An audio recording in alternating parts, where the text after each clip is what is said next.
Il était une fois une petite fille aux cheveux d'or. Ils appelaient Cendrillon. Sa belle-mère était très méchante. Il l'obligeait à s'enrhumer, s'emmurer,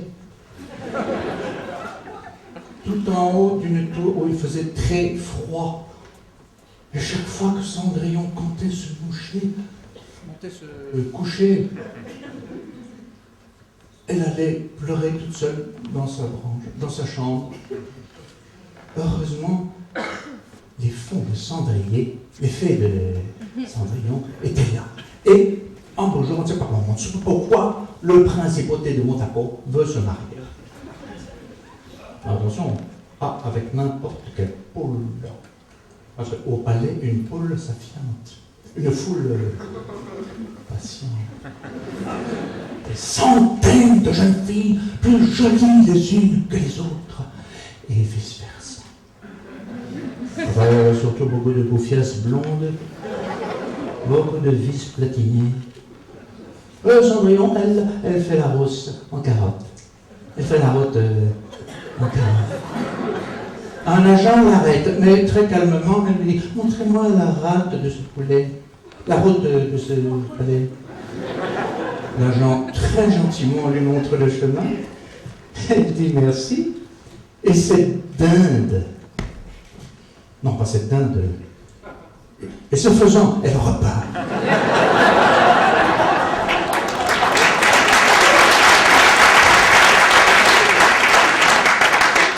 Elle arrive bientôt au château. Elle se retrouve bien sûr au milieu de centaines de jeunes filles.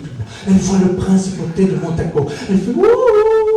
Le prince s'extasie et dit mon Dieu, quelle chaste voix. Et il lui dit carrément, il dit, vous savez, je ne connais pas votre papa, mais sa fille, quel morceau. Sa fille, quel morceau. Et il prend les devants, elle surveille derrière. Il se penche pour lui faire le baisement. Et aperçoit l'autocollant, touche pas à mon top. Et Cendrillon lui dit carrément, il dit stop! Minuit, il est temps maintenant de rétro-draguer.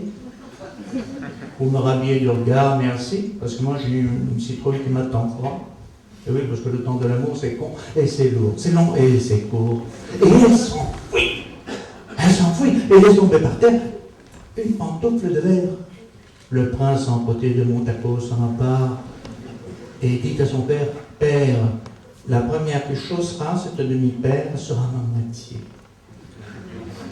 Le père ne comprend rien du tout. Il se dit, c'est vrai que Cendrillon est coincé entre sa vipère de belle-mère et sa belle-père de demi-sœur, qui d'ailleurs se disputent tout le temps. Et ces deux-là, si elles se disputent, je les crois.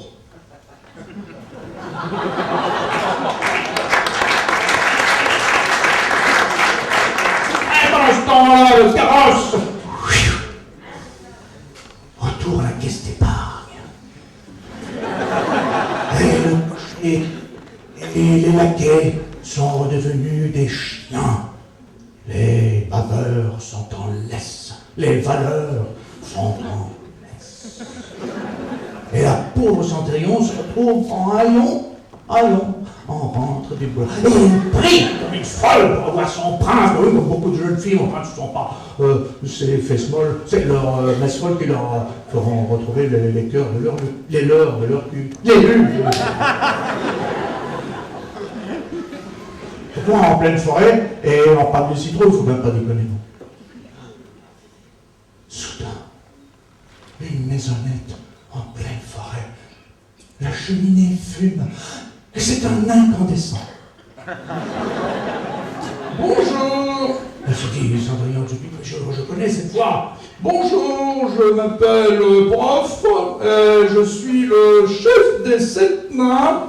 Je vais donc présenter vos futurs amants, présenter vos futurs amis. Tout d'abord, l'amiral de Racheux.